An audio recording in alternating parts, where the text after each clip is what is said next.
The first time Eliza Barrett won an argument with Jeremiah Ralston, she did not even know it was a gift. It was the spring of 1878, in the sunburned town of Caldwell, Kansas, a place that sat at the very edge of civilization like a man leaning too far over a canyon ledge.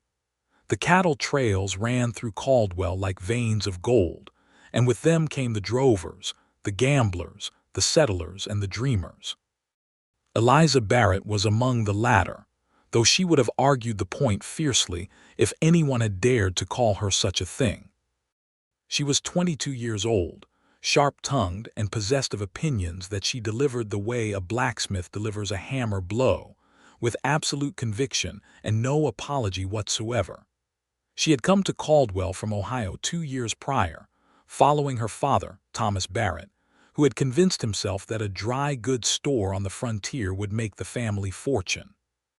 Thomas Barrett was a kind man, a soft man, and he had died of fever in the winter of 1877, leaving Eliza with the store, a modest debt, and no one to tell her what to do. She had found, to her own surprise, that the last part suited her enormously. The store sat on the main street of Caldwell, wedged between a saloon on the left and a harness maker on the right. It smelled of leather and flour and the particular sweetness of dried beans, and Eliza ran it with the kind of brisk efficiency that made grown men feel slightly ashamed when they tried to haggle with her over the price of coffee. Jeremiah Ralston arrived in Caldwell on a Thursday in April, which was not a particularly notable day for the town, but would prove to be the most notable day of his life, though he did not know it then either. He was 26 years old, lean and broad-shouldered in the way that men who work cattle tend to become, with dark eyes and a jaw that looked as though it had been cut from the same limestone that made up the Kansas bluffs. He had been trail riding for 6 years, pushing longhorns up from Texas with outfits that came and went, and he had reached the particular point of a man's life where the saddle that had always felt like home had begun to feel, very faintly, like a question. He came into Eliza's store for supplies. It was as simple as that. He pushed the door open, and the little bell above it rang, and Eliza looked up from the ledger she was keeping, and that was the moment the whole story began, though it announced itself as nothing more than a customer walking in from the dusty street. "What can I help you with?" she asked, in the efficient tone she used with everyone. Jeremiah removed his hat, which was a thing not every man thought to do in those days, and he said, "I need flour, salt pork, coffee, and whatever kind of dried beans you've got on hand. I'm outfitting for 3 men including myself, and we're heading out to join the McCready Drive in about 4 days. I have black-eyed peas and pinto beans," Eliza said. "The pintos are better." "I'll take the black-eyed peas," he said. She looked at him over the ledger. "I just told you the pintos are better." "You did," he agreed pleasantly, "and I appreciate the advice. I'll still take the black-eyed peas." She set down her pen. "The pintos cook faster and they hold their texture on the trail. The black-eyed peas go to mush." He considered this. He looked at the 2 barrels she was gesturing toward. He looked back at her with those dark, unhurried eyes. "You know," he said, "I think you're probably right about that. Then take the pintos." "I'll take the pintos," he said. She wrote it down in the ledger, and she did not notice the way the corner of his mouth turned upward, not quite a smile but the suggestion of one, the way a candle flickers before it catches properly. She did not notice because she was already calculating his total, and because she assumed, as she always assumed, that she had simply stated a correct fact and a reasonable person had agreed with it. This was the first time. There would be many more. He came back the following afternoon, which surprised her because the McCready Drive was not leaving for 3 more days, and he had already purchased his supplies. He stood in the doorway for a moment as if he was deciding whether coming in was a wise idea, and then he came in. "Did you forget something?" she asked. "No," he said. "I was thinking I might need some additional rope." "I have rope," she said. He bought the rope. He lingered a moment after she'd wrapped it, turning his hat in his hands in a slow circle, and he said, "Your store is well stocked, better than most I've seen at Trail's End." "I work hard at it," she said. "I can tell," he said, and there was something in the way he said it, not flattery, not the kind of easy compliment men sometimes threw at women behind counters to make them feel obliged, but something quieter and more genuine, like a man noting a fact he found genuinely impressive. It caught her off guard. She was not accustomed to being impressed without being simultaneously condescended to. "Are you going to buy anything else?" She asked because she did not know what to do with that feeling, and so she pushed it sideways. "Not today," he said. He put his hat back on. "Good afternoon, Miss Barrett." She had not told him her name. He must have asked around. She stood very still for a moment after the bell rang his exit, and then she went back to her ledger, and she told herself it meant nothing at all. He came back the day after that, and the day after that one too. The drive had left without him, which she eventually learned was because he had turned down the Macready work on the second day of their acquaintance, a fact he volunteered with no particular explanation and no apparent distress, as if it were a decision he had already made and was entirely comfortable with. He found work in Caldwell readily enough. A man with his experience was not going to go hungry, and he signed on with a local ranch called the Hanley Spread, owned by a wide-chested man named Gus Hanley, who ran a modest cattle operation about 4 miles outside of town. The work kept him out at the ranch most days, but Caldwell was the nearest town, and it had the only decent store for 20 miles, and so Jeremiah Ralston found reasons to come into town with a regularity that made the other hands at Hanley's Spread tease him in the good-natured way that men who have nothing better to talk about tend to tease each other. Eliza did not acknowledge, even to herself, that she looked up a little more quickly when the bell above the door rang. She certainly did not acknowledge that she recognized the particular rhythm of his boots on the wooden floor before she could even see him. These were facts that existed somewhere below the level of her conscious awareness, which was very crowded with opinions and lists and the prices of various goods, and she simply did not have room for them in the part of her mind she considered well organized. The argument started naturally, the way fire starts from the friction of two things that are fundamentally different making repeated contact. Eliza had strong opinions about nearly everything, which was one of the things her father had loved about her, and which the women of Caldwell found either admirable or exhausting, depending on who you asked.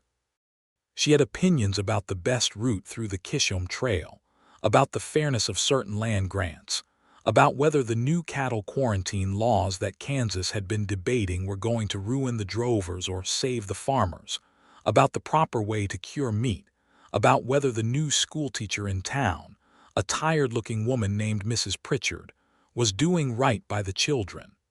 Jeremiah listened to all of it. He listened the way a man listens when he is genuinely interested, not just waiting for his turn to speak, and Eliza, who was accustomed to either being ignored or being interrupted, found this quality in him deeply, thoroughly disarming. He asked questions. Good questions, the kind that made her think harder about what she was saying rather than just repeating herself more loudly. And then, on those occasions when he disagreed with her, which was not often but was often enough to matter, something peculiar happened. The first real disagreement came about 3 weeks after they had met, on a warm afternoon in May when the air smelled of dust and coming rain, and the whole town had a buzzing, restless quality to it.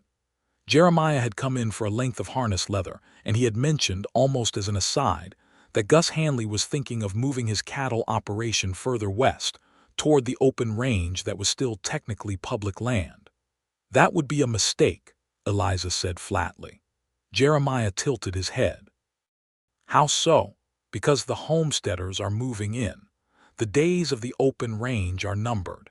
Any man who builds his business on the assumption that the land will stay open is building on sand." "The range has been open for as long as anyone can remember," Jeremiah said, and his tone was even, not defensive but thoughtful. "And the cattle business has been the spine of this economy." "The cattle business is the spine of this economy right now," Eliza said, setting both her hands on the counter. 5 years from now, this whole territory will look different. The barbed wire is coming. The homestead acts are bringing in families. Mr. Hanley would be better served investing in quality land he actually owns rather than counting on range that will be fenced off around him. Jeremiah was quiet for a moment. He was looking at her in that still, attentive way that made her feel both seen and somewhat exposed. "I don't entirely disagree with you," he said slowly, "but I think you might be underestimating how much time there is. The transition won't happen overnight." "I'm not underestimating the time. I'm saying that 5 years is not a long time to build a cattle operation. If Hanley starts now with the wrong foundation, the foundation will be wrong in 5 years, and it will be too late to change it." He was quiet again. That particular quiet that she would come to know as the space where he was genuinely considering what she had said, not just pausing for politeness. "You're probably right," he said. She had expected an argument. She had prepared herself for one the way you brace for a storm you can see coming across the plains. When it did not come, she felt a strange deflation, like all that gathered energy had nowhere to go. "You think I'm right?" she asked, and she heard the suspicion in her own voice. "About the foundation, yes," he said. "A man shouldn't build on what he doesn't own. That part I agree with." He picked up the harness leather and laid his coin on the counter. "You've got a good head for this kind of thing, Eliza." It was the first time he had used her given name. She had not given him permission to do so. She opened her mouth to say so, and then she closed it again, because the way he had said it with that quiet, uncomplicated respect made the objection feel foolish in a way she could not quite explain. "Thank you," she said instead, and the words felt strange in her mouth because she said them so rarely in that unguarded way. He nodded once and went out, and the bell above the door rang, and Eliza stood very still for a moment with her hand resting on the coins he had left and felt something shifting in her chest, like a plate of earth sliding a fraction of an inch, and she did not know what to do with it, so she went back to the ledger. She talked about him to Ruth Calloway, who was her closest friend in Caldwell, and who ran a small boarding house on the east end of the main street. Ruth was 30 years old and had buried one husband and raised 2 boys mostly by herself, and she had the particular wisdom of a woman who has survived things and come out the other side still capable of laughing. She sat across from Eliza at the small table in the boarding house kitchen on a Sunday evening in May, and she listened to Eliza describe Jeremiah Ralston in that circling, careful way that people describe things they don't want to admit they care about. "He agrees with you a lot," Ruth observed. "Most of the time," Eliza said. "But it doesn't feel like he's just trying to be agreeable. He really thinks it through." Said Ruth, in the tone she used when she had an opinion she had decided to keep to herself. "What does that mean?" "It means I'd like to meet this man," Ruth said simply. She met him 2 weeks later when Jeremiah accompanied Eliza to the church social that the Women's Auxiliary organized every June. He had asked Eliza to attend with him, and she had said that she was not in the habit of attending social events with men she barely knew, and he had said, with that infuriating patience of his, that they had known each other for 2 months, and she had said that 2 months was barely no time at all in the scheme of a person's life. And he had said that in the Wild West, 2 months was sometimes the entire span of a man's acquaintance with a territory. And besides, the church social was in broad daylight in the company of half the town, and she had run out of logical objections, and so she had gone. Ruth pulled her aside near the punch bowl, which contained something that tasted of lemons and little else, and she said in a low voice, "Eliza Barrett, that man is looking at you like you hung the moon." "You're being dramatic," Eliza said. "I am being accurate," Ruth said. "There is a difference, and I know which one I'm being." Eliza looked across the churchyard to where Jeremiah was standing, talking to Gus Hanley and one of the other ranch hands. He had cleaned up for the occasion, his dark hair combed back, his coat brushed, and he looked comfortable in his own skin in the way that some men just naturally are, and which Eliza, who spent a good deal of energy projecting confidence because feeling it was an ongoing project, found quietly enviable. As if he felt her looking, he glanced up and their eyes met across the yard, and he smiled, not the bright, performative smile that men put on to impress people, but a smaller, warmer thing, a smile that was just for her, and she felt that plate of earth in her chest slide again. She looked back at Ruth. "Don't say I told you so," she warned. "I haven't said anything," Ruth said, and she was smiling into her lemonade. The summer deepened. Eliza and Jeremiah fell into a pattern that was part friendship, part debate, part something else that neither of them was quite yet naming aloud. He came to the store most afternoons when his work at the Hanley spread aloud. Sometimes he bought things he needed. Sometimes he bought things he probably didn't need, which she figured out eventually, but decided not to comment on because commenting would have required admitting that she had noticed. He had started staying longer each time, leaning on the counter while she worked, and they talked about everything. About the news that came through the territory by way of the cattle drovers, about the ongoing tension between the cattle interests and the farmers who were beginning to string wire across what used to be open range, about books, which surprised her because she had not expected a trail hand to read, and which he explained by saying that the winters in the Texas Panhandle were long and there was nothing else to do after dark. He had read Dickens, which she found remarkable. She had read Dickens too, and they argued about Oliver Twist for 3 separate afternoons, Eliza maintaining that the ending was too convenient, and the author had let sentiment override his otherwise unflinching honesty about the conditions of the poor, and Jeremiah maintaining that there was nothing wrong with a story deciding, after all the hardship, to be kind. She said, "The kindness feels earned only if the story has been honest about how hard the world is. Dickens earns it with Twist. But sentiment for its own sake is dishonest." He said, "Maybe, or maybe you're suspicious of kindness." She said, "That is not what I said." He said, "No, it's what I noticed." She did not have an immediate answer for that. She stared at him. He looked back at her, mild and steady, and she thought that if he had said it with any edge in his voice she would have known exactly what to do with it, but he hadn't. He had said it the way he said everything, like a man stating something he thought was true and had no interest in weaponizing. "You don't know me well enough to notice things like that," she said finally. "Probably not," he agreed, and he bought his goods and went home, and she spent the whole evening thinking about whether he was right and deciding that he was not, and then lying awake past midnight thinking that he probably was, at least a little. He came back the next morning and he did not bring it up again. He never returned to a point he had conceded or reopened a wound he had let close. That too, she noticed.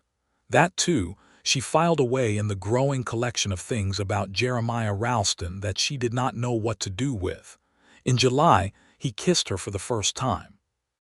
They had been walking along the creek that ran behind the eastern edge of town, which was a thing they had started doing on Sunday evenings, when the heat of the day had finally broken, and the cottonwood trees along the bank threw long, silver shadows. The creek was nothing much to look at, just a modest run of water moving slowly over flat stones, but it was the closest thing Caldwell had to a quiet place, and quiet was something Eliza had not realized she needed until she had found someone whose company made quietness feel like fullness rather than emptiness. She had been talking about her father. She did not talk about him often, not because the grief was too large, but because she had gotten so accustomed to managing it alone that the habit of containment was hard to break. But something about the evening, the warm air and the sound of the water and the particular quality of Jeremiah's attention, had loosened something in her, and she found herself talking about Thomas Barrett in a way she had not with anyone, not even Ruth.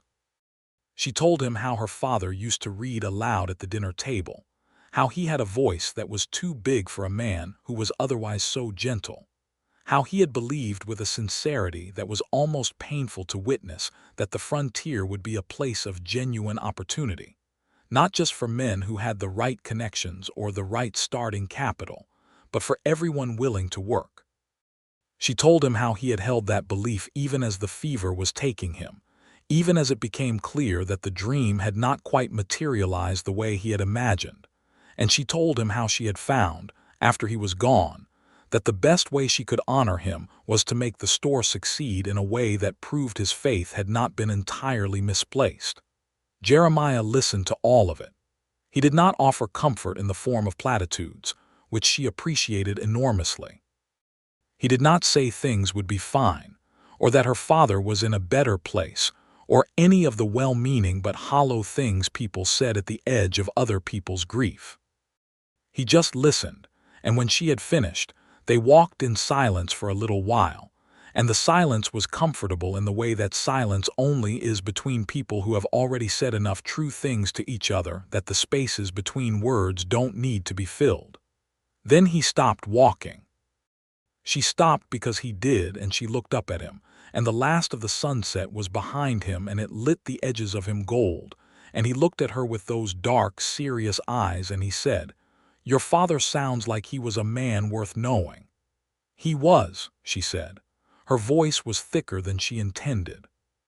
"You carry him well," Jeremiah said, and that was all, and then he leaned down and kissed her, gently and without hurry, and it was the kind of kiss that does not demand anything but simply offers something, and she stood very still for a moment while it happened, and then she kissed him back. They walked home along the creek in the dark, not talking very much, and Eliza thought that she had been wrong earlier when she had told him 2 months was barely any time at all.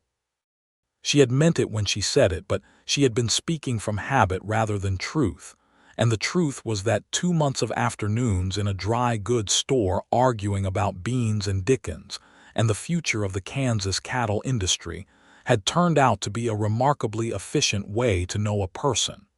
She did not say any of this. She was not yet ready to say it.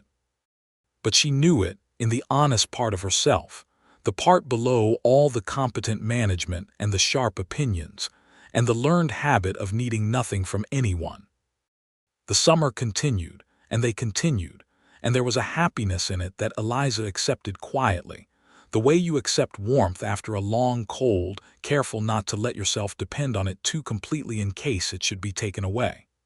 There were more arguments because they were who they were, but there was a warmth underneath the arguments now, a safety in them that had not been there before. She argued with more pleasure than she had when she was arguing alone. He listened more carefully than any person she had ever debated with, and he still, almost always, eventually conceded to her. Not immediately, not without genuine thought, not in the way a man concedes to keep the peace, but in that deliberate way of his, as if he had examined her position and found it sound, and the honest thing to do was to say so. There was the argument about the water rights, when Eliza said that the farmers who had homesteaded south of town were going to lose their irrigation access if the cattle interests continued to divert the creek in summer, and Jeremiah, who worked for a cattle man, initially pushed back, and they went back and forth for 2 afternoons about it, and at the end of the second afternoon he said, "You're right that it's unjust. I don't have a good answer to that." And she believed him, because he worked for Gus Hanley and his concession cost him something, and he made it anyway. There was the argument about the school teacher, Mrs. Pritchard, who was teaching from a textbook that Eliza had looked at and found to be 10 years out of date and deeply uninterested in the history of anyone who was not of European origin. Jeremiah had said mildly that the town was lucky to have any schoolteacher at all, given that 3 had quit in as many years, and the children's education could not afford to be picky. Eliza had said that being lucky to have a teacher did not mean the children should be taught poorly, and that the erasure of the indigenous peoples who had lived on this land long before any of them arrived was not a small thing to accept without comment, and that she intended to donate a better selection of books to the school. And Jeremiah had been quiet for a long time, and then he had said, "I'll help you carry them over," which was not exactly agreement, but was something better than agreement. She did not realize in any of this that he was doing something intentional. She thought he was simply a man with a good mind who happened to often arrive at her conclusions after sufficient thought.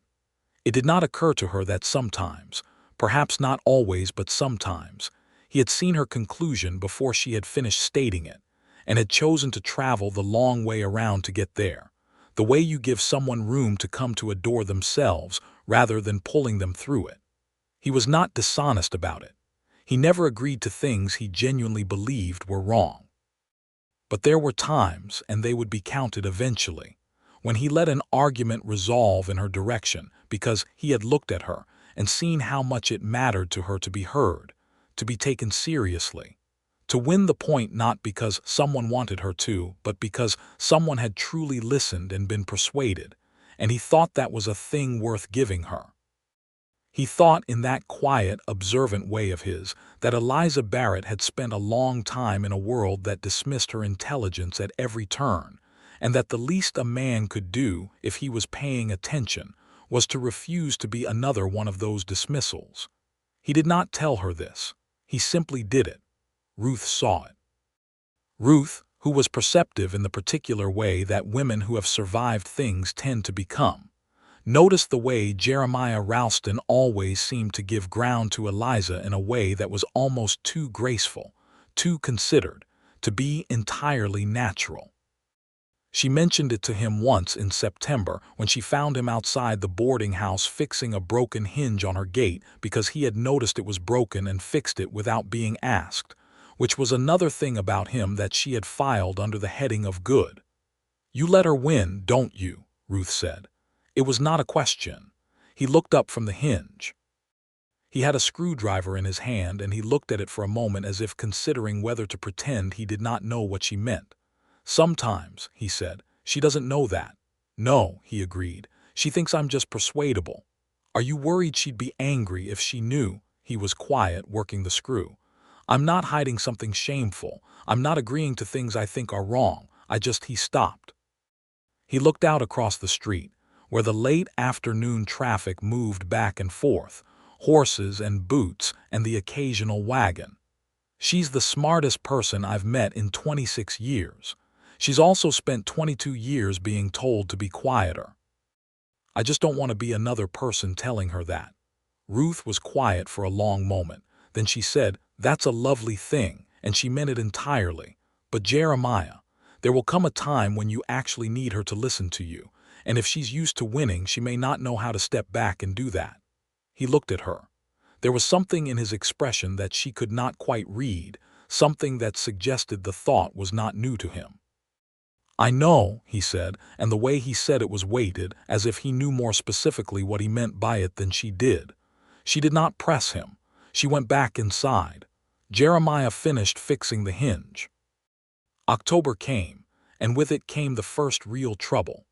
There was a man in Caldwell named Dale Prescott who ran a small freighting operation and who had taken a dislike to Eliza Barrett that was rooted, as these dislikes usually are, in something that had nothing to do with her personally. He had tried 2 years prior, when Thomas Barrett was still alive and struggling, to buy the dry goods store at a price that was insultingly below its value. And Thomas Barrett, despite his gentle nature, had declined, and now the store was doing better than Prescott had anticipated it would, and he had not forgiven either the decline or the success. He had started spreading a quiet kind of trouble, the sort of trouble that is hard to pin down.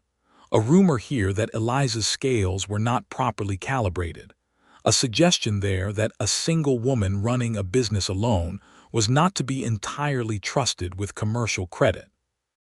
None of it was large enough to grab by the collar and throw out, but all of it together was doing a slow, grinding damage to her reputation that she could feel in the slightly cooler manner of certain customers, and in the way some of the cattle buyers who passed through town began to take their supply purchases elsewhere. She noticed. She investigated, the way she investigated everything, methodically and with no small amount of fury. And within a week she had traced most of it back to Prescott. She came to Jeremiah about it on a Tuesday afternoon, and she was so angry that her hands were not quite steady, which was a thing he had never seen from her before. She laid out what she had found methodically, and she said at the end of it, "I intend to go to Prescott directly and tell him that if he does not stop, I will take the matter to the town council." Jeremiah had listened to all of it. Now he was quiet. And Eliza, who was too angry to read the particular quality of this silence properly, took it for agreement. "It's the right approach," she said, confronting it directly, letting him know that I know and that there will be consequences. "Eliza," he said, "it will put him on notice. He's a bully. Bullies back down when you stand up." "Eliza," he said again, and there was something different in his voice, something she had not heard before, a particular gravity that was not disagreement but was also not agreement. "May I say something?" "Of course," she said, still in the momentum of her own plan. "I think confronting him is the right instinct," he said carefully. "I do, but not this week. Right now you're angry, and anger is useful, but it is not always strategic. Prescott is the kind of man who will use your anger against you. He will tell people you're hysterical and unstable, and some of them will believe it because people like that are always looking for a reason to believe it about a woman in your position." She stopped. She looked at him. "So you think I should do nothing?" "I think you should wait 2 weeks," he said. "Document everything you found. Put it in writing. Have Ruth or someone else witness your account of it. Then approach the council with a formal complaint, backed by evidence, before you approach Prescott. Because if you have the council's ear first when Prescott tries to paint you as hysterical, there's already a record that says you are the opposite of that." She was quiet. She was turning it over. She wanted to argue because the plan in her head was already formed, and it was satisfying, and it felt urgent in a way that made waiting feel impossible. 2 weeks is a long time for him to keep doing damage," she said. "I know," he said. "It's a real cost, but the cost of moving too fast may be higher." She looked at him. She was aware, dimly, that this was the clearest she had ever heard him argue a point to her, the most directly he had ever pushed back against her stated plan. The awareness of that dimmed and then disappeared because she was focused on the argument itself. "I don't entirely agree," she said, "but I'll think about it." "That's all I'm asking," he said. She thought about it. She waited 10 days, not 2 weeks, because she could not quite hold to 2 weeks, but 10 days. She documented everything. She brought it to Ruth, who wrote a formal statement. She wrote a letter to the town council before she ever set foot on Prescott's property. And when she finally did confront him, with the council already in receipt of her documentation, it went exactly as Jeremiah had predicted. He tried to dismiss her. He tried to paint her as overwrought. And the council, already holding her careful, evidenced account, declined to believe it. Prescott backed down. Not all at once, not with any grace, but the rumors stopped and the damage began slowly to repair itself. She told Jeremiah about it that evening with a satisfaction that she did not bother to hide. "It worked," she said. "Of course it did," he said. "You're formidable when you're strategic." She looked at him. "You gave me good advice on that one," she admitted. "I was ready to storm in there on day 2, and I think that would have gone very differently. You would have found your way to the right approach eventually," he said. "You usually do." She wanted to say something about that, about the way he said usually, about the confidence in it, the simple matter-of-fact confidence. But she did not know exactly what she wanted to say, and so she said nothing, and they sat on the porch of the store in the October evening and listened to the town settle into its night sounds, and it was good. November came cold and fast, the way it does in Kansas, and Eliza and Jeremiah were what people in Caldwell were now simply calling together, which was the frontier version of engaged without the formal announcement, a state that both of them inhabited without great urgency, because neither of them was particularly prone to hurry. They had fallen into a daily life that had the texture of something already established, something already decided, even though the actual decisions had not entirely been made yet. He ate dinner at the store most evenings, in the small room behind the counter that served as Eliza's living quarters. She cooked well in the same way she did everything else, competently and without ceremony, and they ate and talked and argued about things, and the arguments were good now, warm and electric. The way arguments are between two people who trust each other enough to mean what they say. He told her about Texas, about the years on the trail, about the particular solitude of night watches when you were riding alone in the dark listening to 3,000 animals breathe, about the stars on the plains that you could only see properly when you were far enough from any light source to let them be what they were. He told her about his family, a mother who was still living in a small town outside of San Antonio, two younger brothers who worked their own piece of land.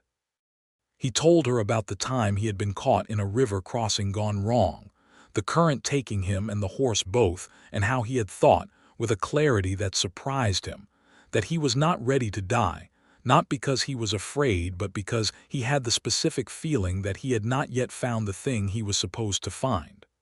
"What were you supposed to find?" she asked. He looked at her across the table.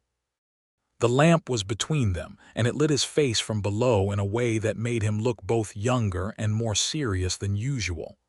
"I think I found it," he said. She did not look away. She did not deflect, which was her usual move when something touched the soft center of her. She just held his gaze and let the weight of what he had said land on her, which was its own kind of courage. "Jeremiah," she said. "Eliza," he said. "I love you," she said, and it came out straightforward and clear, the way she said everything without flourish or hesitation, and he reached across the table and took her hand and held it, and he said, "I know, I love you too, I have for a long time." "How long?" she asked, because she was constitutionally incapable of letting a claim go unexamined. "Since the beans," he said. She stared at him. "The beans. The pintos versus black-eyed peas debate," he said. "You were so absolutely certain and so absolutely right, and you said it in a way that made it clear you expected to be argued with and you were entirely prepared to win, and I thought, here is a woman who knows things and does not apologize for knowing them." He paused. "I thought that was a rare thing." She was quiet for a moment. She thought about how she had felt when he had simply agreed with her about the beans. She thought about the slight deflation of it, the nowhere for all that gathered energy to go. "You agreed with me because you thought I was right," she said. "About the beans." "I agreed with you because I thought you were right about the beans," he confirmed. She filed that away. She squeezed his hand. "The beans was a good place to start," she said. He smiled, and it was the full smile this time, not the suggested one, and she thought it was the best thing she had ever seen in her life, and she was not given to hyperbole, so she trusted the assessment. Winter settled in properly in December. The cattle drives were long done for the season, and Caldwell had that particular wintertime quality of a town that exists at full pitch half the year, and then exhales into something quieter and more internal. The store was busy enough with locals buying supplies for the months ahead, and Eliza was occupied and content, and Jeremiah was working through the cold on the Hanley spread, the winter work of cattle operation being different from the summer work but no less demanding. It was in December that he started to look tired in a way that was not the tiredness of hard work, which she knew the look of, but a different kind. She noticed it on a Wednesday evening when he came for dinner and ate less than usual, and had a quality of distance about him that made her feel as though he was only half in the room. She asked him if something was wrong. He said he was tired and the cold got into his joints the way it had started doing in the last year or two. She accepted this because it was plausible, and because it was the answer she had been given, and she was not, by nature, someone who looked for trouble where there was a simple explanation available. But it continued. Through December and into January he was thinner, and the tiredness did not lift with rest the way ordinary tiredness does, and she noticed that he was favoring his left side when he moved, subtly, in the way a person does when they are trying not to let on that something hurts. She brought it up in January on a Sunday evening directly because she did not know how to approach things any other way. She said, "Jeremiah, you are not well. You are thinner than you were in October, and you're tired all the time, and you're favoring your left side. What is happening?" He was quiet. The particular quality of this quiet was different from the considering quiet she knew. This quiet had an edge to it, a contained quality like a door held shut. "I've had some pain," he said. "In your side." "Mostly there, yes." "How long?" He was looking at the table. "Since August." She stared at him. "Since August," she repeated. "Jeremiah, it is January." "I know when it is," he said. And then quietly, "I've been to the doctor in Wichita in November. I didn't tell you because I wanted to know what he said before I said anything." She felt the cold move through her, the particular cold that has nothing to do with temperature. "What did he say?" He looked up at her.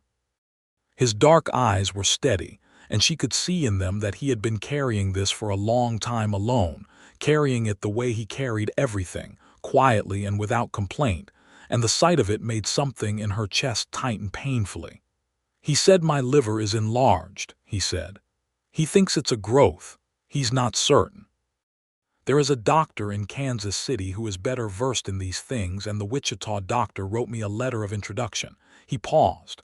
"I need to go to Kansas City." "Then we go to Kansas City," she said immediately. "Eliza," he said. "We," she repeated, and her voice was very level, the way it was when she was saying something that was not a discussion. "I don't want you to, Jeremiah." She reached across the table and took his hands, both of them, and she held them with the same grip she had used to wrestle order out of the chaos of the store and the grief of her father and the slow, grinding damage of Prescott's rumors, and she looked at him with every bit of the directness that was the core of who she was. "You have been carrying this since August. Alone. That is done now. Whatever this is, you do not carry it alone anymore. Do you understand me?" He looked at her for a long time. There was something in his expression that she had not seen before, something that looked like relief mixed with something else, something that looked almost like loss of a control he had been very deliberately maintaining. "I didn't want you to worry," he said. "I know you didn't," she said.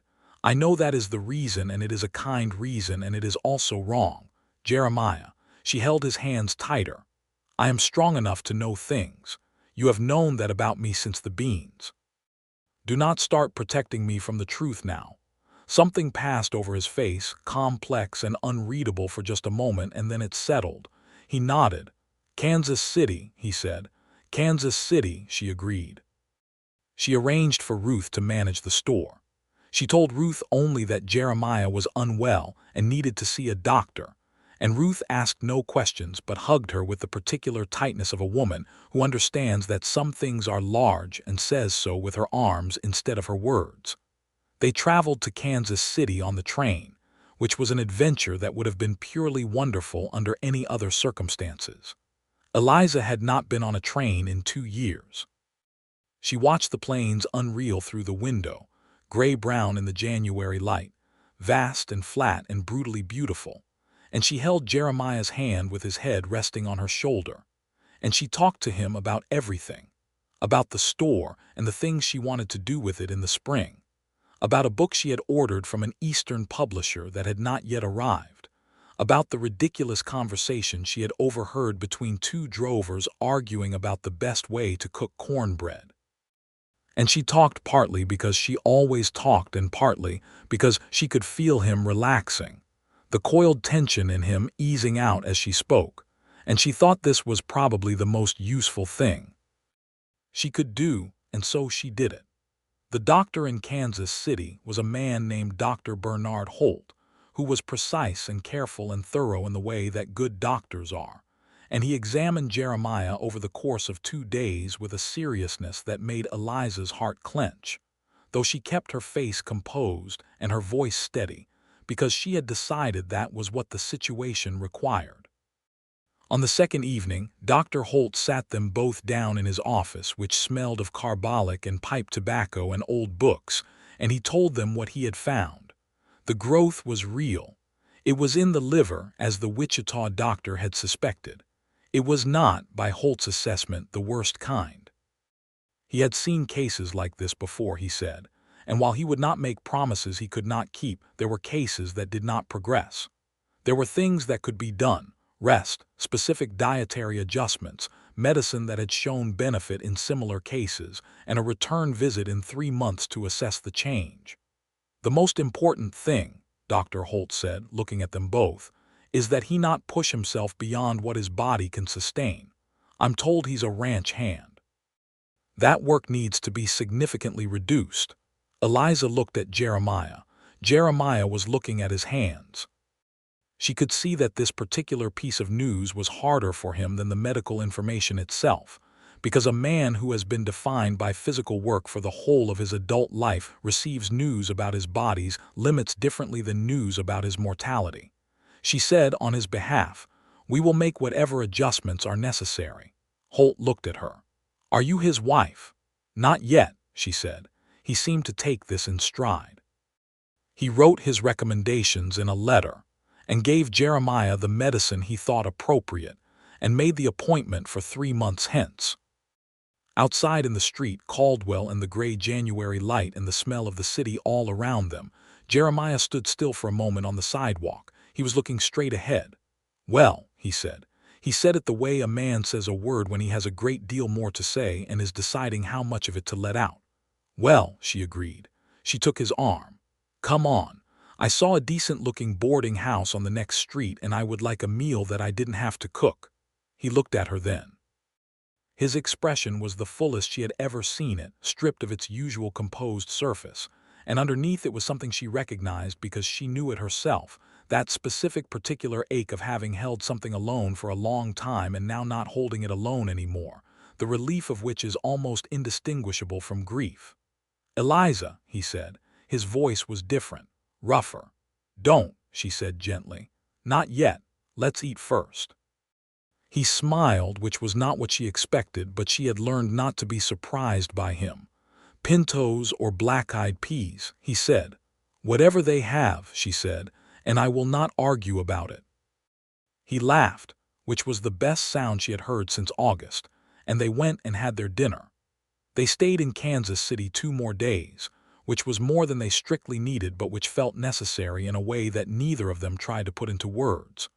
They walked through the city, which was a different world from Caldwell, loud and complicated and full of buildings that made Eliza feel simultaneously impressed and glad that she lived somewhere she could see the horizon. They talked, more in those 2 days than in any concentrated time before, the way people talk when they have recently confirmed that time is not a guaranteed thing and have accordingly decided to use it more carefully. She told him about her plans for the store, real plans, not the general aspirations she usually discussed but specific ones.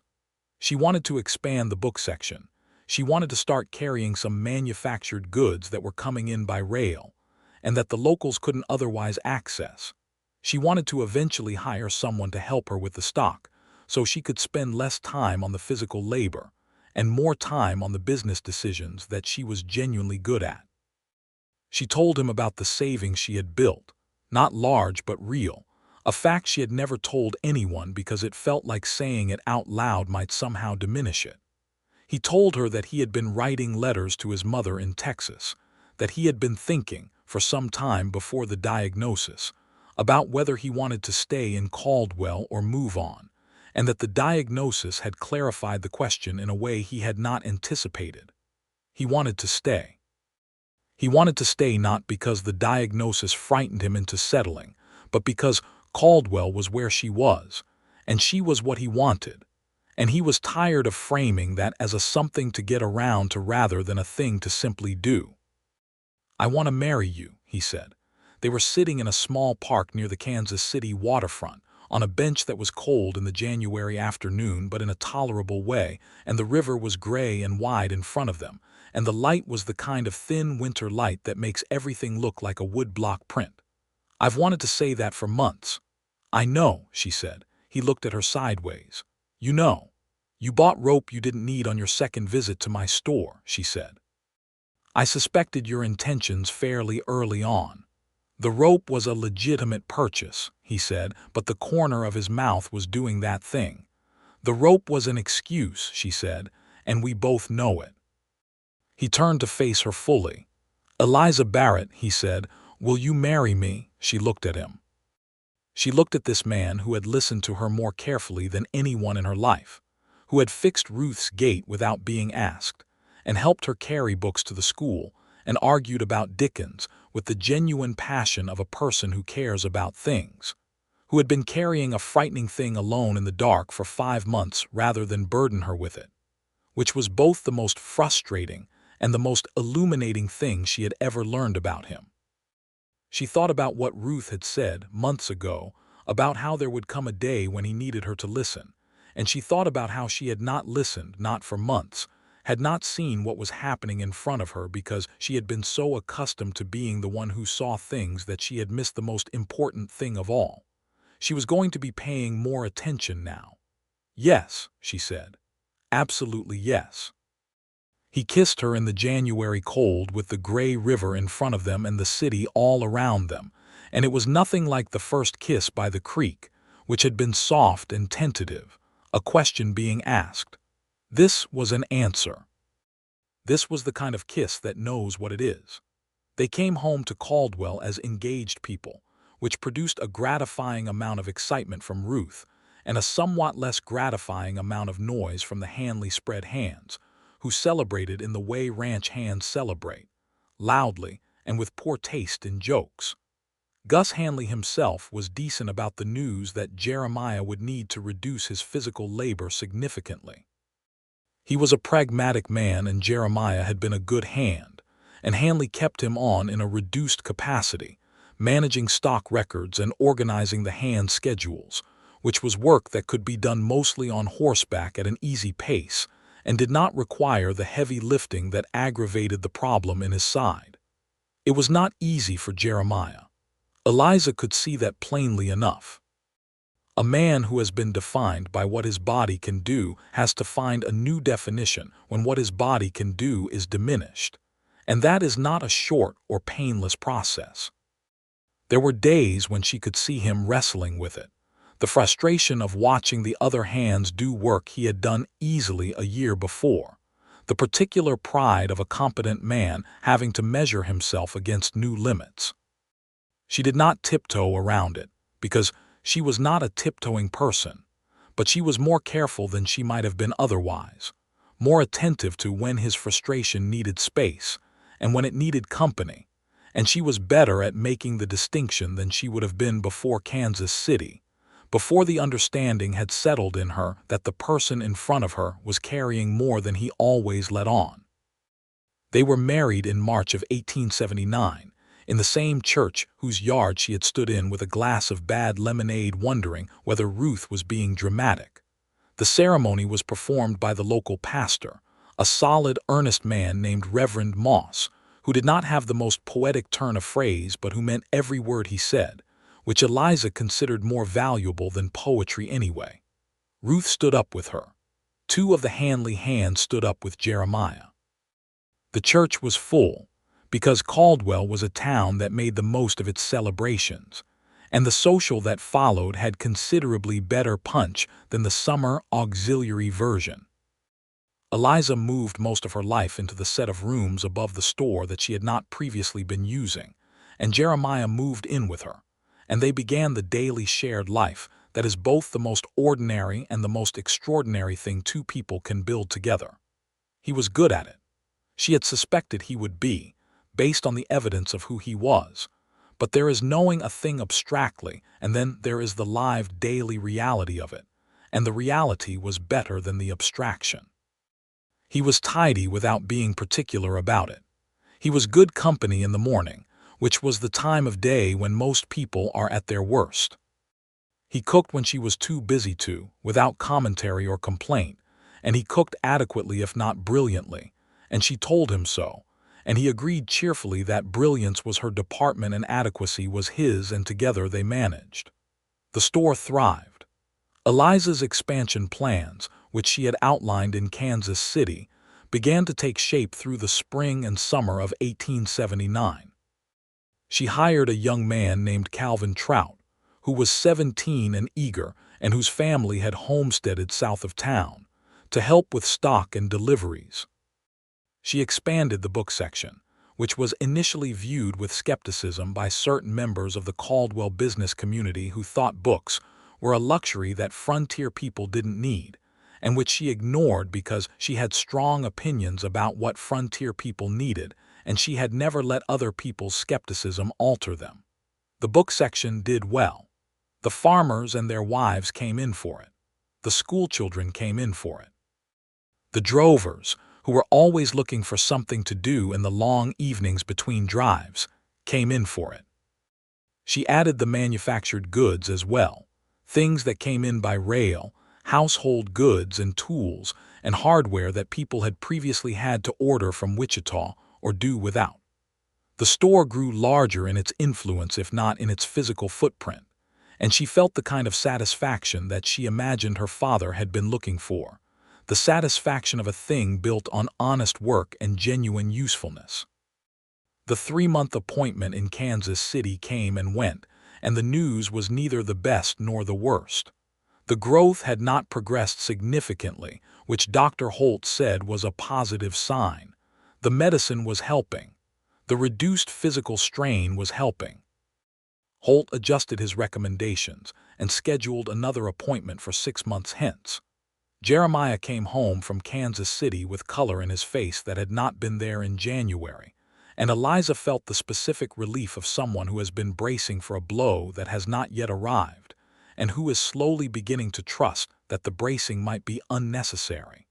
He was not cured. He would not be cured in the way the word is used when you mean completely gone and forgotten. Dr. Holt was honest with them about that at the second visit and at the ones that followed through the years to come. What was true was that the condition was manageable.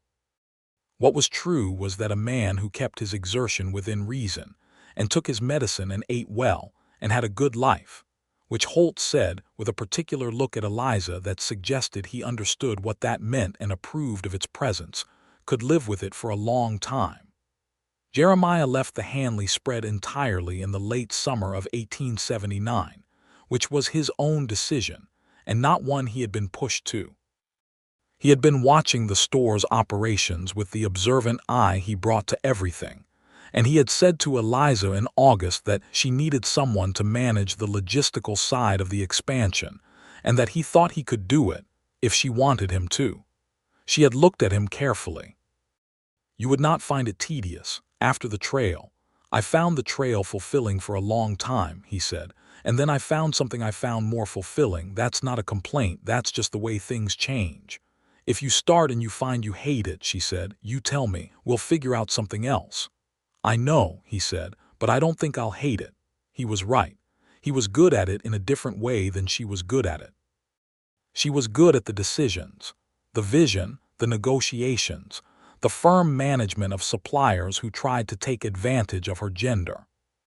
He was good at the systems, the organization of inventory, the relationships with the drivers and hands who delivered goods, the practical logistics of moving things from where they were to where they needed to be.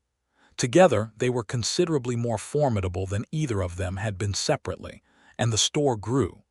Calvin Trout, their young stock hand, grew too. He turned 18 in the fall of 1879, and he was one of those people who improves rapidly when given the chance and the confidence that improvement will be noticed. And Eliza noticed it and told him so in her direct, unvarnished way, and he responded by working harder than before, which she would not have thought possible. The autumn of 1879 was golden, one of those Kansas autumns that makes the hardship of the other seasons feel like the price of admission for something genuinely beautiful. The plains went copper, and the sky went the particular dark blue of late October, and the air had that edge to it, sharp and clean, that Eliza had come to love in a way she had not expected when she had arrived from Ohio. She was standing on the porch of the store one evening in October, watching the sun go down over the flat western horizon in a performance of orange and crimson that would have seemed extravagant anywhere else but seemed in perfect proportion with the size of the sky, when Jeremiah came up beside her and put his arm around her and she leaned into him.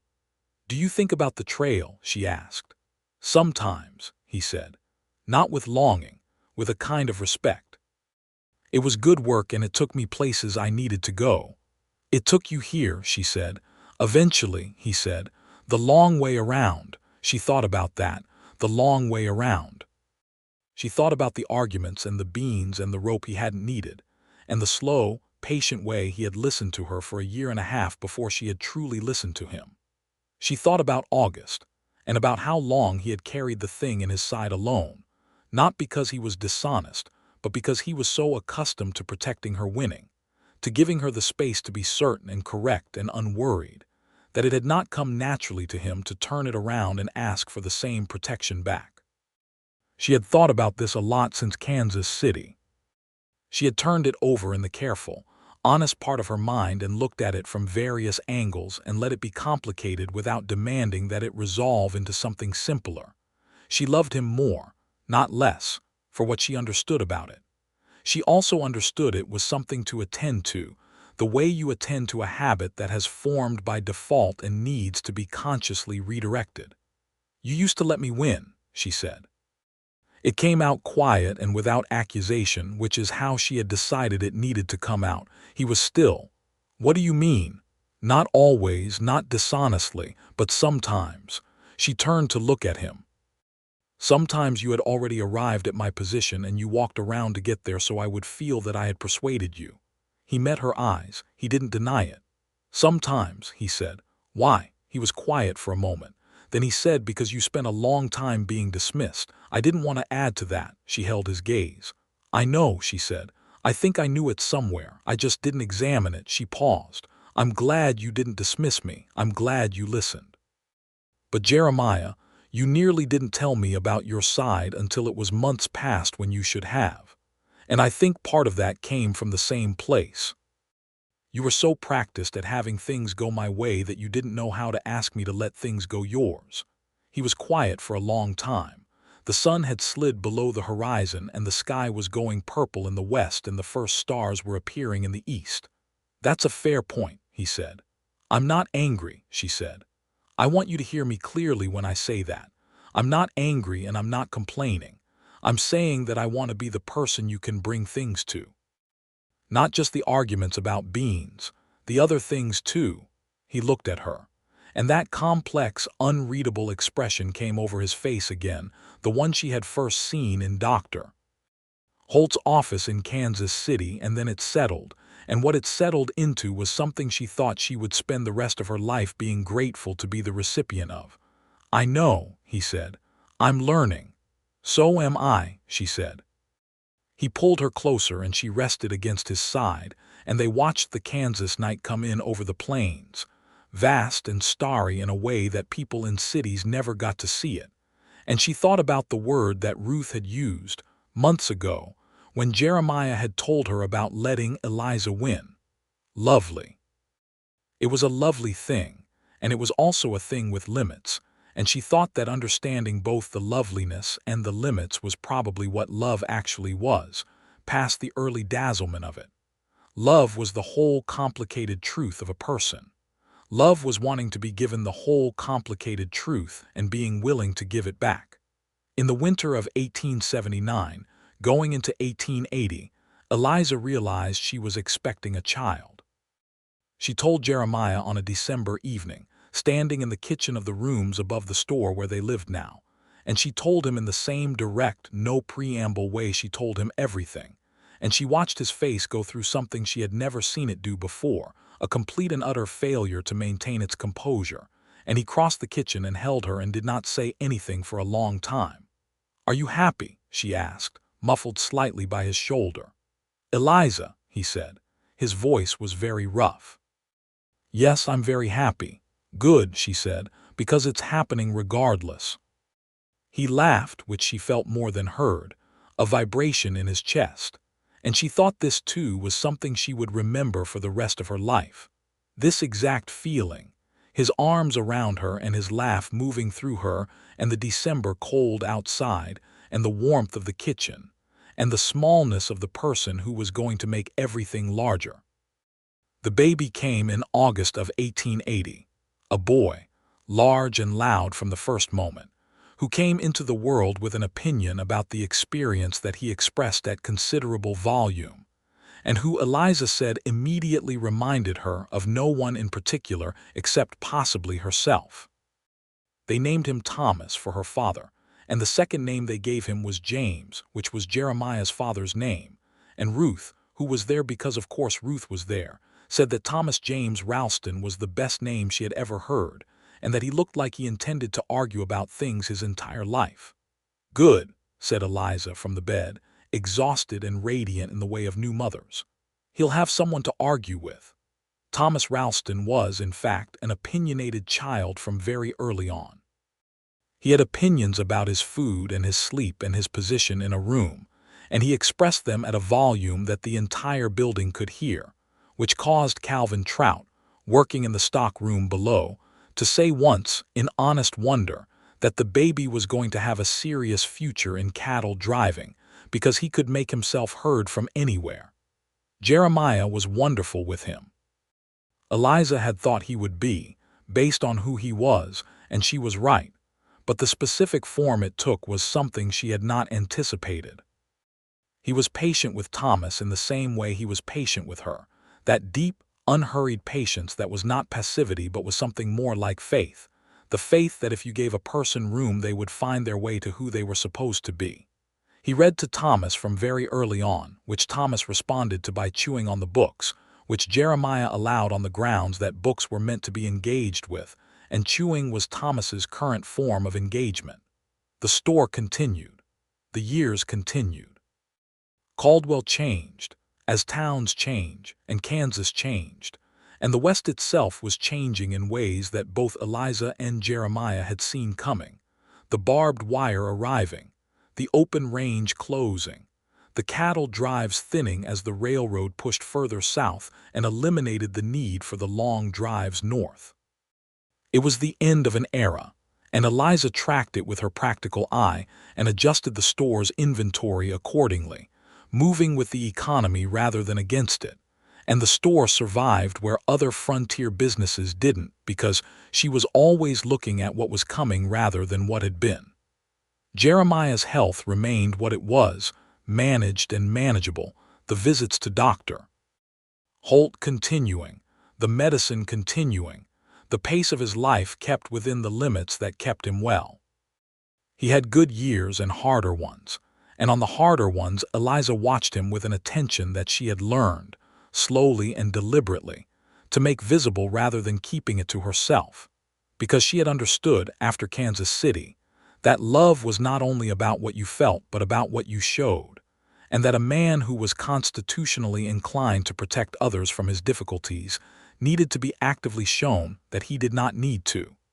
She told him when she was worried. She had never in her life been good at expressing worry without it coming out as criticism or management, and she was still not beautiful at it, but she was honest, which was her version of beautiful, and he received it the way he received everything she said, with that full, unhurried attention that made her feel heard in a way that nothing else in her life had ever quite matched. She told him things she was afraid of. Not all of them, not all at once, but over time, the way a person opens a window a little more each morning as the season changes. She was afraid of losing him. She told him so one evening in 1881 when he had had a harder month and the fear had become too large to keep contained, and she told him in the straightforward way she did things, sitting across the table from him after Thomas was asleep, and she said, "I need you to know that I think about losing you and it frightens me, and I am telling you this because you should know it." He looked at her for a long time. "I know it already," he said gently. "I know you know," she said. "I wanted to say it. I didn't want it to be something I was carrying alone." He reached across and took her hand. "Eliza," he said, "you are the bravest person I have ever known." "I'm not brave," she said. "I'm just honest." "Those are the same thing," he said. She thought about this. She thought he might be right. She thought also that he had probably thought so for a long time and had been waiting for the opportunity to say it in a context where she would be able to hear it. She was getting better at hearing things. It was an ongoing project like everything else. In the spring of 1882, they discovered that a second child was coming, and this one arrived in November of that year.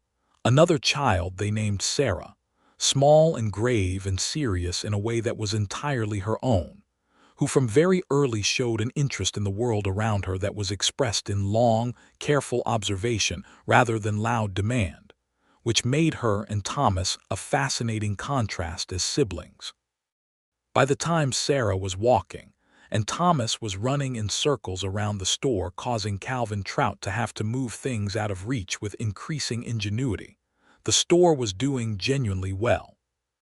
Not richly, not by the standards of the Eastern merchants Eliza occasionally corresponded with, but solidly and genuinely well, the way a thing built on honest foundations does when it's given time.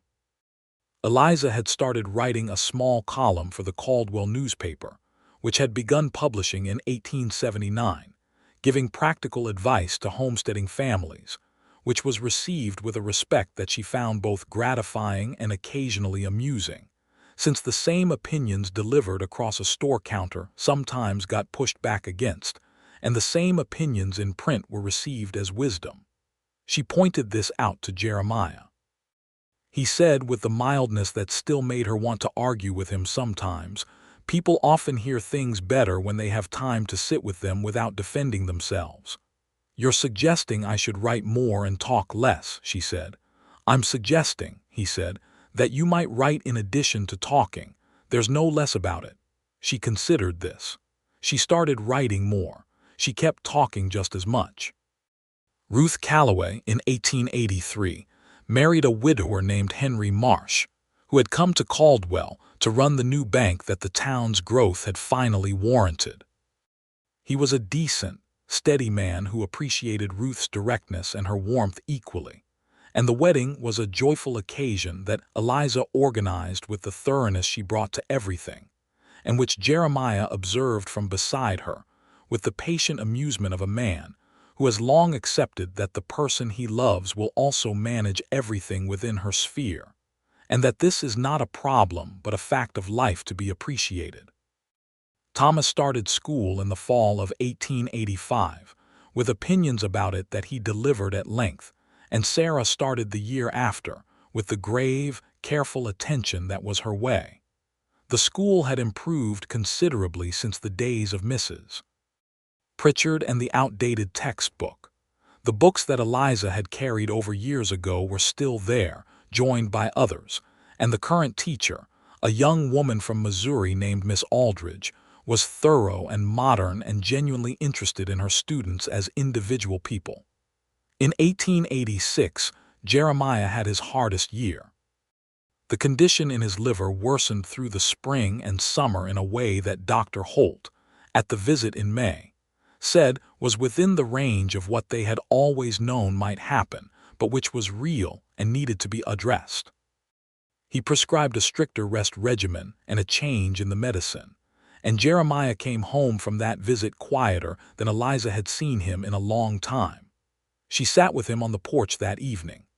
Thomas and Sarah were inside, Thomas doing his schoolwork with the argument of a person who has objections to schoolwork, Sarah reading with the concentration of a person who has found the thing she most wants to do with the quiet parts of a day.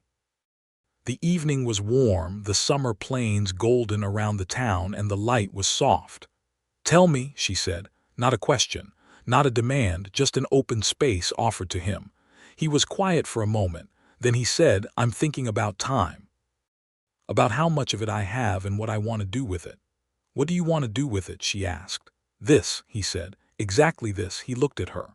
"I want to stay in this chair on this porch and watch that light. I want to hear Thomas complain about arithmetic. I want to see Sarah read that book until it falls apart. I want to watch you run that store for another 20 years and not let a single supplier shortchange you." He paused. "I want to be here." "Then be here," she said. "That's the plan, be here." "I'll do my best," he said. "Your best is formidable," she said, and she took his hand and they sat in the summer light until the children called them in. The harder year passed. The medicine change helped. The rest helped. By the winter of 1886 and into 1887, Jeremiah was steadier, and Dr. Holt, at the visit that January, said with a careful but genuine optimism that the numbers looked better than they had in May. He said that the body could be surprising. He said he had seen cases that had taken unexpected turns in both directions, and that this one seemed to be turning in the better direction. He did not make promises. He never made promises, but he said that Jeremiah was a man who managed himself well and had people around him who managed him well too, and that those were not small factors. Eliza looked at Jeremiah in the doctor's office. He looked back at her. Neither of them said anything that would diminish the moment by translating it too quickly into words. They came back to Caldwell in the January of 1887, and Eliza made the best dinner she had cooked in years, not because the occasion required it in any formal sense, but because she felt like it, and she had stopped waiting for formal occasions to feel like things.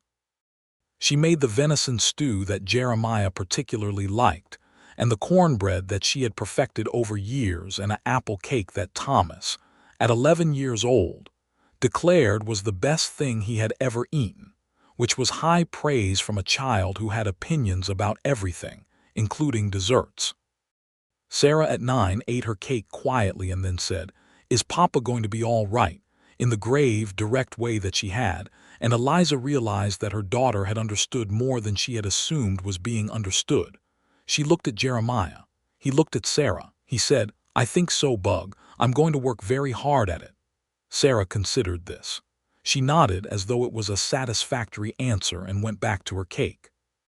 Thomas looked between them all with the expression of a child catching up to something he had missed, and then he said, "Does that mean we're celebrating?" And Eliza said, "We are celebrating that Papa's doctor has good things to say." And Thomas said, "Can we celebrate with more cake?" And the answer was yes. The years that followed were good years, not without difficulty, because nothing is, and not without the ongoing management of the thing that lived in Jeremiah's liver and required attention and care, and the continuing visits to Kansas City that became a fixture of their calendar. But good years, full and real, and with the specific texture of a life being lived rather than endured. Calvin Trout, who had started as a 17-year-old stock hand, became a genuine partner in the store by 1888, when he was 24, and had shown enough of himself that Eliza offered him a formal stake in the business, which she had been considering for 2 years, and which he accepted with a speechless gratitude that was the most eloquent thing she had ever seen from a person who was generally quite articulate. He had married the previous year, a young woman named Ada from the homestead south of town, and they lived in a house just off the main street and were part of the fabric of Caldwell in the way that people who arrive early and work hard and stay tend to become part of the fabric of places. Thomas Ralston grew up with his mother's directness and his father's patience, which was an interesting combination. He was a boy who said exactly what he thought and then waited with genuine interest to hear what you thought in return, and who adjusted his positions when presented with good arguments, which his mother found admirable, and which she suspected, with some amusement, he had learned from watching his father do it, unaware that it was also something his father had, at least sometimes, done more deliberately than it appeared. She told Jeremiah this once, in about 1890, when Thomas was 15, and had demonstrated this quality in a debate with his schoolteacher that the whole town seemed to have heard about. "He adjusts when he hears good arguments," she said, "but he doesn't give ground just to be agreeable. He actually thinks it through."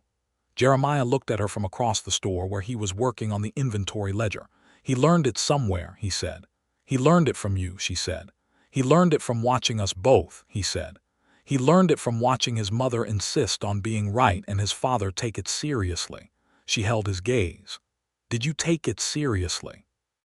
Or did you let me win?" "Both," he said. "Those aren't always different." She thought about that. She was still thinking about it in the good, ongoing way that the best questions stay with you. "I've been meaning to tell you something," she said. "Tell me," he said. She set down the book she had been pricing. "I know that sometimes you let me win, and I know it came from a good place, and I know I didn't always make it easy for you to tell me things you needed me to hear, and I think," she paused. She was working out the words, which did not happen often. She was usually certain of her words. "I think we got better at it. I think you got better at saying the hard things, and I got better at listening to them. And I think that's what a marriage actually is, Getting better at it. Jeremiah set down his pen. He looked at her with those dark, serious eyes that she had been looking into for 12 years now and had not yet finished learning. He said, "That is the most accurate thing you have ever said." "I say accurate things constantly," she said. "You do," he agreed. "This one is especially." She laughed, which was a thing she did more easily now than she had at 22, and he came around from behind the ledger and kissed her, in the middle of the store, in the middle of the afternoon, with the sun coming through the window and the smell of flour and leather and dried beans, and the peculiar sweetness of a life that had been built, slowly and honestly, out of all the right materials. Sarah Ralston, at 13, came in from the back room where she had been sorting through a new shipment of books, and took one look at her parents and went back into the back room. From behind the door they heard her say in her grave, understated way, "They're doing it again," which made Eliza laugh harder than she had in years, and which made Jeremiah smile the smile that was not the suggested one but the full one, the real one, the one that had been hers since the day she had told him to take the Pintos. Caldwell changed through the late years of the 1880s and into the 1890s. The cattle drive slowed and then mostly stopped as the railroad pushed its way through territories that had previously needed the long drives. The town adapted, as towns on the frontier either adapted or died, and Caldwell was a town that had always had enough grit and practicality to do the former. New businesses came in. The population shifted from trail hands and drovers to homesteaders and the families of homesteaders, and the tone of the town shifted with it, becoming something a little more settled, a little more like the civilization that the frontier had always said it was pointing toward. The dry goods store became something more over the years, still dry goods at its core but with the books and the manufactured goods, and eventually a small section of papers and periodicals that Eliza ordered by rail from larger cities, which people complained was extravagant, and then came in to read with the quiet gratitude of people who were happy to have access to the larger world without having to go to it. Jeremiah's health stabilized into something that was its own kind of ordinary. Not perfect, never perfect, but manageable and managed, and Dr. Holt, who they continued to see twice yearly, said at the 1891 visit that he had frankly been more pessimistic in the early years than the outcome so far warranted, and that he credited the management, but also what he called the sustaining qualities of a life being lived in genuine engagement. Eliza asked him what he meant by that. He looked at her with the slightly amused expression of a man who finds his own clinical vocabulary insufficient and said, "I mean he's happy, Mrs. Ralston, and it helps." "It helps that I make him happy?" she asked. "I imagine you make each other happy," Holt said diplomatically. "Which is the better version of the thing?" Jeremiah beside her was looking at the ceiling with the expression of a man maintaining composure. She looked at him. "Do I make you happy?" she asked, and she asked it the way she asked everything, directly and without embarrassment. "Eliza," he said, still looking at the ceiling, "you make me everything. Happy is part of it." She considered this satisfactory. In the autumn of 1893, Thomas left for Kansas City to study, which was a thing that had been coming for 2 years, and which Eliza had organized with the same thoroughness she organized everything, finding him lodging with a respectable family, and a place at an academy that had been recommended by 2 separate people she trusted. She did not cry when he left, or rather she cried on the inside and held herself together on the outside until the train had gone, and then she cried on the porch of the store with Ruth, who was still there after all these years, still steady and still her own kind of wisdom, though Henry had died of a heart complaint in 1891, and Ruth had mourned him genuinely, and was learning how to be widowed for the second time with a resilience that Eliza found both admirable and heartbreaking.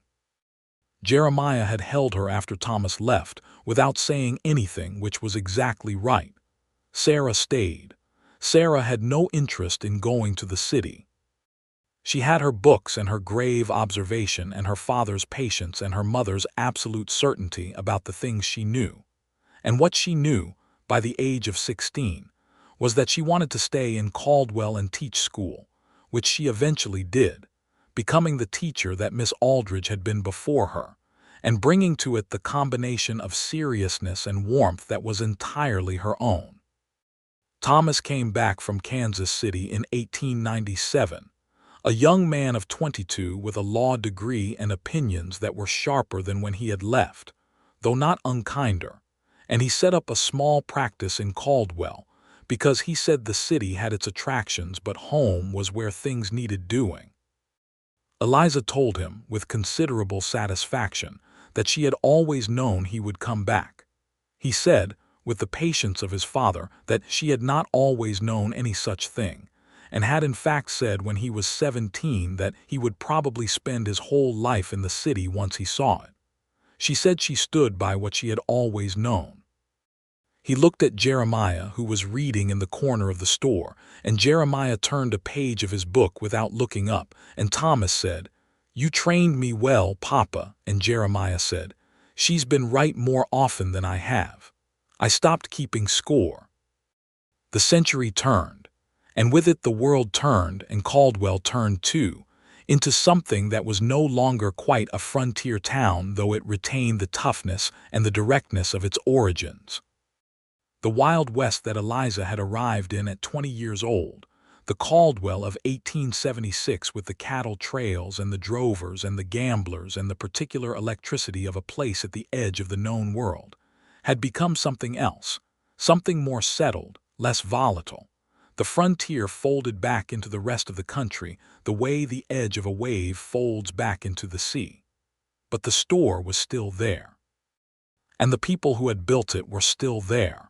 And the things they had built between them were still there, layered and accumulated and solid in the way that only the things you keep choosing every day can be.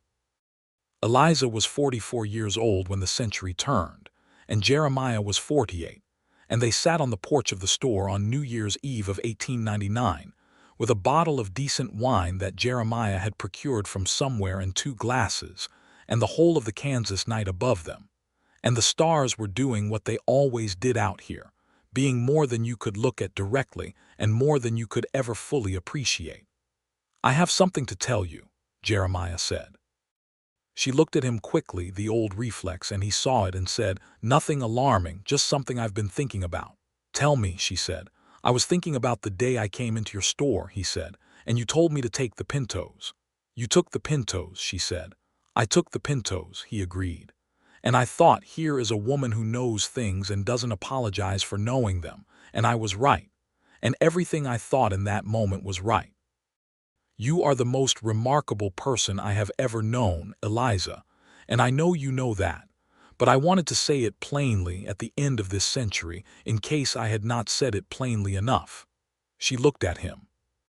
The lamplight from the window touched the silver that was in his hair now and the lines that were around his eyes, and he was not the 26-year-old man who had stood in her doorway with his hat in his hands, and she was not the 22-year-old woman who had been so ready to argue about beans, and all of that was true, and none of it was a loss. "You have said it plainly enough," she said. "You have said it every day in every way that a person says things without words. But I'm glad you said it with words too. You're a woman who appreciates the direct approach," he said. "Always," she said. He lifted his glass. She lifted hers. The new century was 20 minutes away, and Caldwell was quiet around them, just the sounds of a settled town at rest, and the stars were doing their impossible, uncountable thing above the plains. "To the next one," she said. "To the next one," he agreed. They drank. They sat. The century changed quietly and without ceremony, the way the best things happen, simply by continuing to be themselves until they had become something even more. In the years that followed, Thomas married a woman from Wichita named Caroline who had her own strong opinions, and who Eliza declared after the first meeting to be a vast improvement on anyone she had met in some time, which Caroline received as the compliment it was intended to be, and which began between them a friendship that lasted the rest of their lives. They had 2 boys, Charles and Daniel, who were Eliza's grandsons and who she loved with a ferocity that surprised her, because she had not known until she held Charles, red-faced and furious about the world in the winter of 1901, that the capacity for that particular kind of love was something she possessed. Jeremiah held Charles very carefully, with the expression of a man handling something that has reorganized the universe, and Eliza watched him do it and thought about the August of 1880 when he had held Thomas the same way, and the November of 1882 when he had held Sarah the same way, and she thought that some things you think will lose their capacity to astonish you do not lose it at all, they simply deepen it. Sarah, who had been teaching school since 1895, was beloved by her students in the specific way of teachers who are both demanding and genuinely kind, who expect the best from you and help you find it.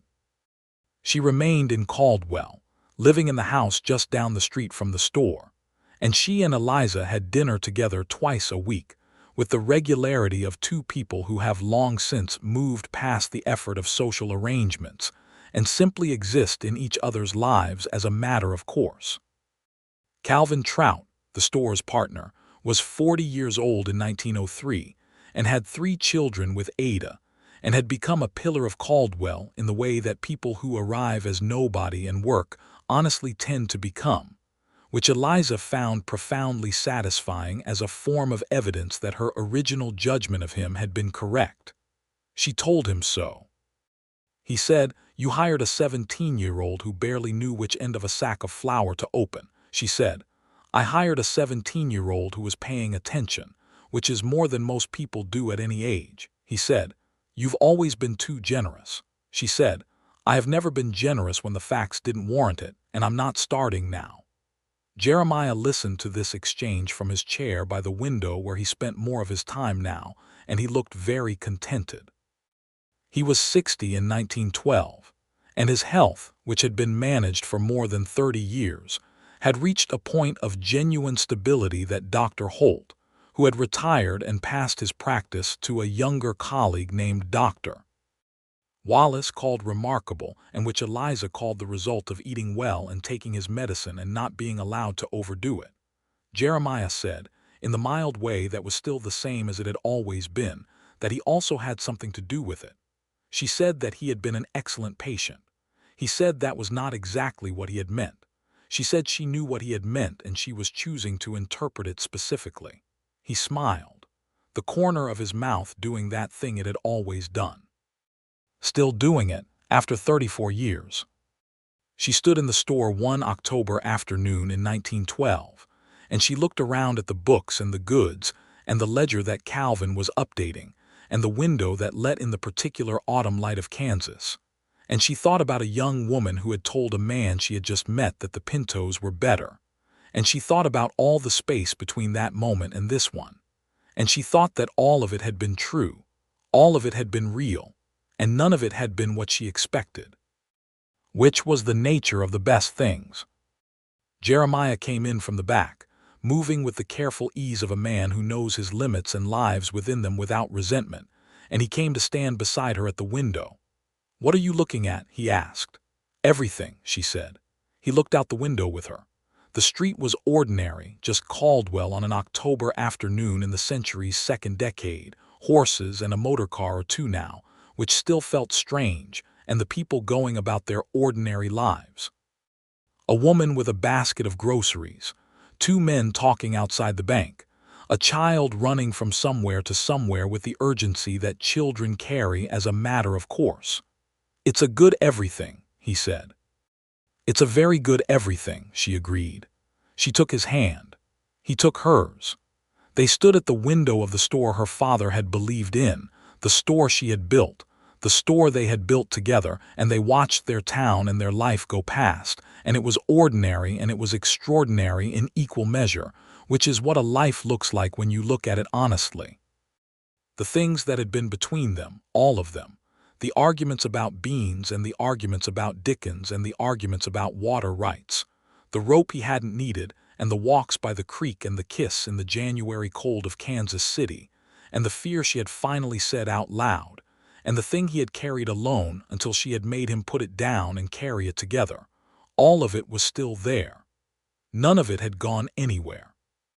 It had simply become the whole, the way individual threads become a cloth, and the cloth was warm and it was theirs and it had held, through all the seasons the plains had thrown at it. She had won arguments all her life, and she had been right more often than not, and she had finally understood, the day she had truly listened to him on the porch of the doctor's office in Kansas City in January of 1879, that winning was not the point. The point was the ongoing, daily, honest effort of two people who are genuinely paying attention to each other, who are willing to be changed by what they hear, who are willing to say the hard things and receive the hard things and keep choosing each other on the other side of both. She had learned that from him. From the man who had let her win the argument every time with patience and love and the deep, quiet faith that the day would come when she would hear him, really hear him, not because he had arranged for her to win, but because they had both grown into people who knew how to give each other that gift. The day had come. She had listened. He had been heard. And after that, they had gone home and built the rest of it together, day by day, argument by argument, season by season, with the plains all around them and the stars above and the store keeping honest accounts of all of it, and the life between them wide and real and full. It was enough. It was more than enough. It was everything.